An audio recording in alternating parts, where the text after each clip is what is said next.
I am a proud representative of an SDG 6 and 13 company that also happens to be a global leader in pumps. And you might think, how important are pumps to the world? Well, pretty important. The only thing that characterizes pumps is that you only really care about them if they don't work. And trust me, then you do. Whether you are a janitor of a building, or whether you run a shopping mall that doesn't have cooling, or whether you don't have hot water, or whether there's no water in the tap, or whether your flush in the toilet doesn't work, or many other things. So pumps are important, but more importantly, they actually represent well over 10% of total world electricity consumption. And already today, with existing technology, that could be brought down to half. So Grundfos, with all the facts that are up here that I'm not going to bother you with, is a company that, being a global leader, both in terms of size, but also setting the energy efficiency standards, is a company that realistically can impact total world electricity consumption by several percentages. And not many companies, unless you're General Electric or Siemens, can actually claim to do so. And that is the very reason why I chose to join Grundfos more or less exactly 3 years ago. But we are around 18,000 people pretty much across the world. Now, and I want to reiterate that the picture on the right side here is not because I'm stating a political opinion about the President Trump, but it is meant as an illustration of 3 things that sort of very genuinely and in a real way impacts business leaders across the world today. Very, very forcefully.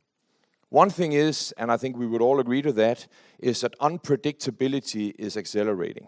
It is a lie that we see, that we are now seeing unpredictability, and in the past everything was easy to predict. It was not. We just forgot it wasn't. But it is a fact that both the impact and the speed of change that can radically not just change the condition of business, but can completely take out businesses, is accelerating. And that, just to mention a few examples, what countries are in and out of the climate agreement, whether there will be trade barriers, globally important trade barriers in the world or not, whether there will be a coherent EU cooperation, both in terms of trade, but also in terms of safety and security. All of those questions are largely unanswered today. And all we can do is to be prepared for a faster and more radical pace of change, not try and predict it, because that's going to be immensely difficult to do. But as business leaders, one of the things we have to do is to get used to a much faster adaptability if we don't want to get left behind.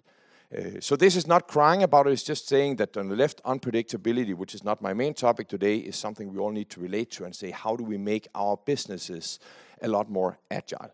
Second thing, and I mean, Gareth also mentioned this morning, words like disruption, digitalization, and taking leaps of development. All of this is going on in a radical pace, and admittedly, some of that is hype, but not all of it.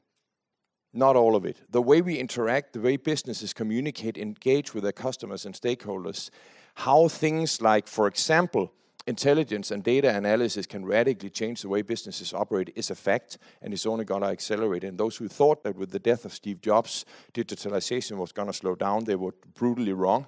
And I think that is very, very obvious to everybody. And just to give you one tiny example before I get to the real topic, I earn, on behalf of Grundfos, around sort of between 55 and 60% on the intelligent pumps we have.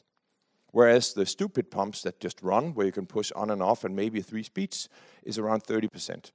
And if now Google or Amazon says, now we will put in an intelligent box that gathers all the intelligence and data flow from whether it's a household or whether it is a business or whether it's a commercial building, and all you have to do is to sell me a stupid pump with a Bluetooth connection, out of business, overnight. And that is why any business is radically impacted, whatever business you're in, by digitalization. But the real thing, and the topic of today, is that the view on sustainability is changing. And this is where I have a few more pictures. I am of the firm opinion that sustainability is dramatically changing, and thank God it is. Because it goes from being something that many of us have said, how can I maximize my financial value creation, and then as a far distant second or third priority, while ensuring I have order in my own house in terms of business conduct, so I don't end up in trouble.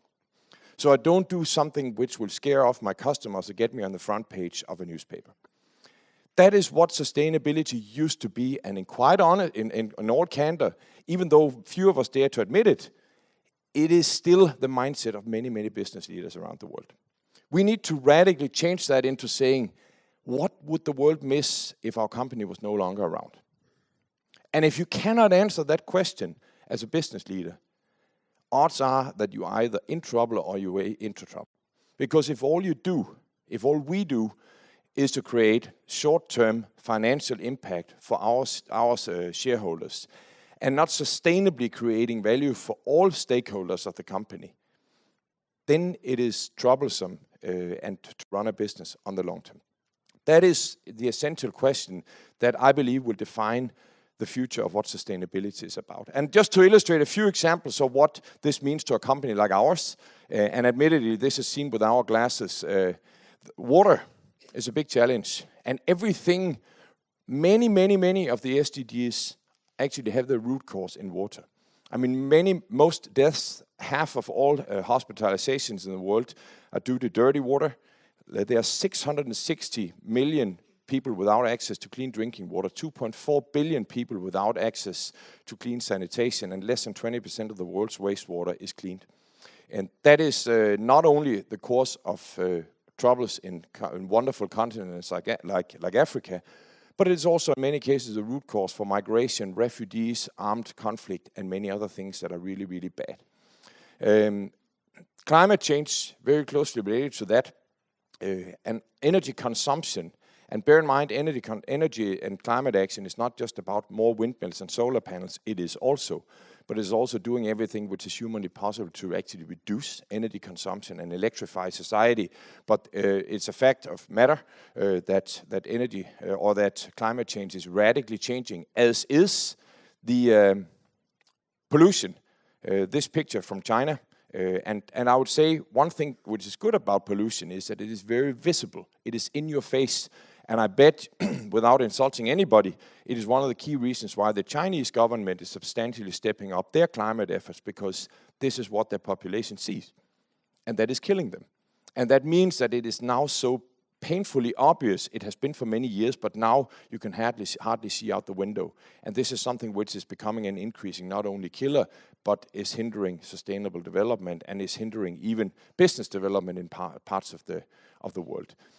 And exactly to the ambassador's point, not only is, in this case, water a challenge for the people who don't have access to drinking water, but it also ties very directly into inequality.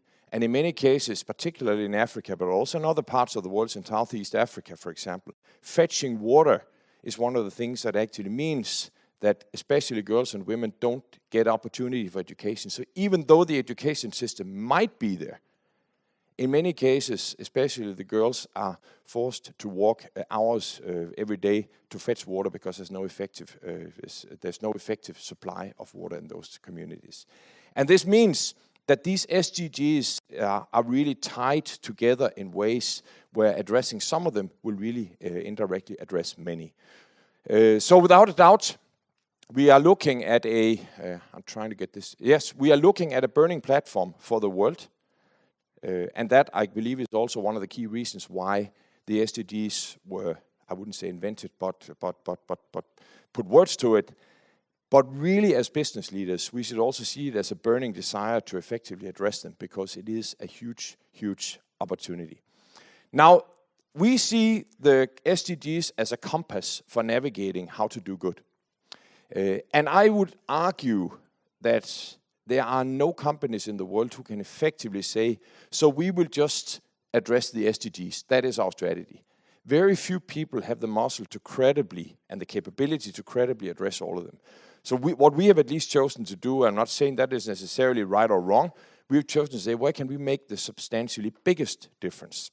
But many companies, we believe, have to first, before they can answer that question, really look into what are then the opportunities behind it. And I've been a proud member. I know that Paul Polman, who is a co-founder, will be here later today of the Business Sustainable Development Commission, where I've been a member for a year and a half. And this report, Better Business, Better World, which I can actually recommend, it's okay to just read the executive summary. The rest is just elaborating on that.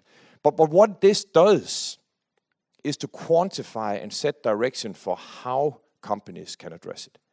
Because there are many people who will have investors right in their banks who will say, so where are my quarterly earnings? And who will say, yes, yes, yes, we want you to think long term as long as it doesn't hurt our short term. And that also means that for CEOs and executive teams of companies, it takes courage and it takes a clear and dedicated effort to say, so what is the business opportunity I'm pursuing? Because if all you say to an old-fashioned investor is, I want to also ensure we exist in 50 years from now. That's important for companies like mine because we are family and foundation owned. But for most investors, they have a substantially shorter term and therefore saying that this is really something that actually does pay off financially. And only in the 5 sectors analyzed in the commission, there's a $12 trillion business opportunity waiting for us within a 12-year horizon. And for those of you who don't know how many zeros that is, that's a lot of zeros.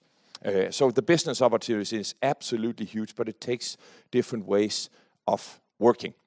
And what I think is the most important thing you have to do as a business leader is to say that sustainability is not about a department that you hide somewhere in the back end. It's not a 4-colored report you print to feel good that you have order in your own house. You need to mentally say sustainability is my core business. For that very reason, we've actually decided at Grundfos about a year ago to terminate the CSR department. We do not have a CSR department anymore. We said the CSR responsibility now rests with line management. So, and I think it's one of those things where we're saying, so is CSR no longer important because you don't have a department anymore?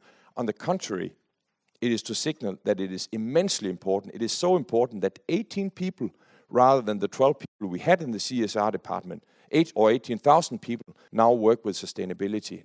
It's not just a department. And that is a choice, I believe, that companies that really want to effectively address have to make. Sustainability is my core business. It is not something I do on the side. But on having order in our own house, of course, a company like ours, we have order in our own house. We have very ambitious objectives on CO2 emissions, energy consumption, water, work accidents, and so on. But that is really not the most important thing a company can do, because that is still in the mindset of limiting the damage we do to the world as a business. We believe we must turn that into saying, how can we do good and not just limit the damage we do? Which is why we have chosen, sorry about that, I need to find out where to click. Here, this is where we make the difference. As I said in the beginning, SDGs 6 and 13, we can make a big difference in water. We provide drinking water to around 10% of the world's population already today, and we move 300 million cubic meters of wastewater every day, and more than 500 million people get their heating from our solutions. So that's what we already do today, but that can be accelerated dramatically.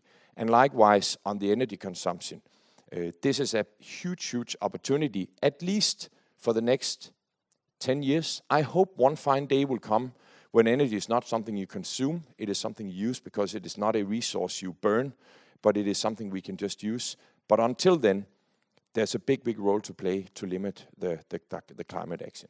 So how do we do that? And sorry about the odd picture here, but we had the privilege in this small country to win Danish Design Awards for one of our pumps, and that is a fist-sized hot water circulator with a little e-reader on it that you can check on your app. And we're saying, what on earth does that have to do with the SDGs? Well, here's a story. These small circulator pumps, which literally, especially in Europe, is in every basement, more or less every basement. The pumps have been reduced their energy consumption dramatically due to intelligence and better technology over 10 years. And actually to such an extent that only the Grundfos pumps that have been installed, the energy that we have saved through those is around 4.5 billion kilowatt hours per year, which corresponds to the total energy consumption of more than 3 million people in Europe. And this is just from a fist-sized pump, so there's a lot of potential here. But we are coming to the end. Now it's down to using only 8 watts or something like this. So now the challenge if we want to continue to have that impact, the challenge is to do something, and I don't blame you if you don't understand it, to do something called hydronic balancing, which is taken into the total heating system you have, not just the pump. Very few people, house owners like most of us, have any idea what hydronic balancing is. And if you go to the installer does not want to do hydronic balancing. Why? Because it takes two people. One has to stand at the pump, one has to go out to all the radiators and tune that. So they say it's much too expensive, much too labor intensive, so that they don't try to sell hydronic balancing to the house owners. So what we did was, how can we leverage new technology to make it easy so that one person can do hydronic balancing?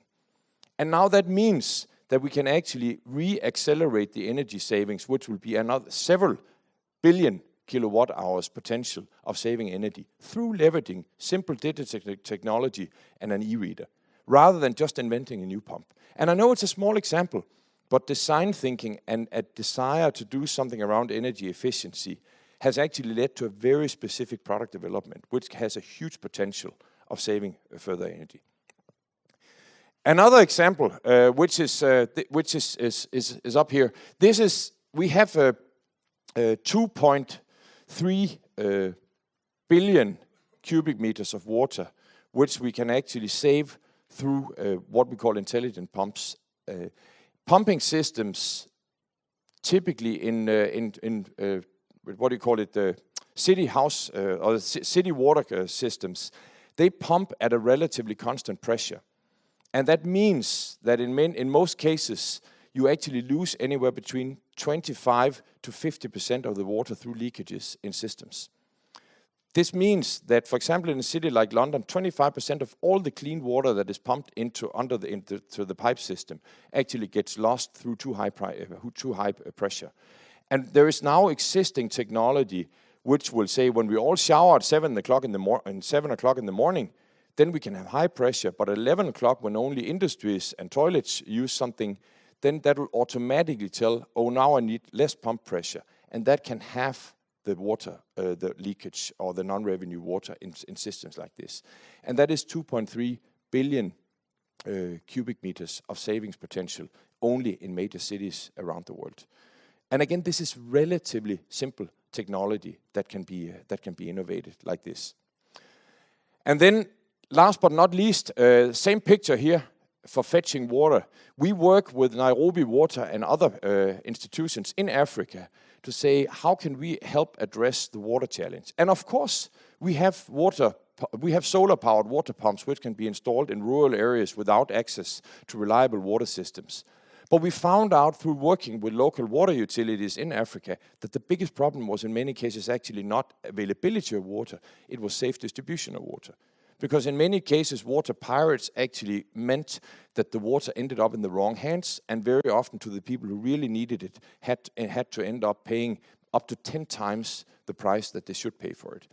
So when we went in, we thought we were going to sell pumps, but what we ended up doing was essentially developing an ATM, or for the Danes, Dankort machine for water, where we work with Ericsson and the M-Pesa payment system, which many people in Africa have, where you can buy water credits, and then you can have completely centrally controlled and safe water distribution through having these water ATMs going in there.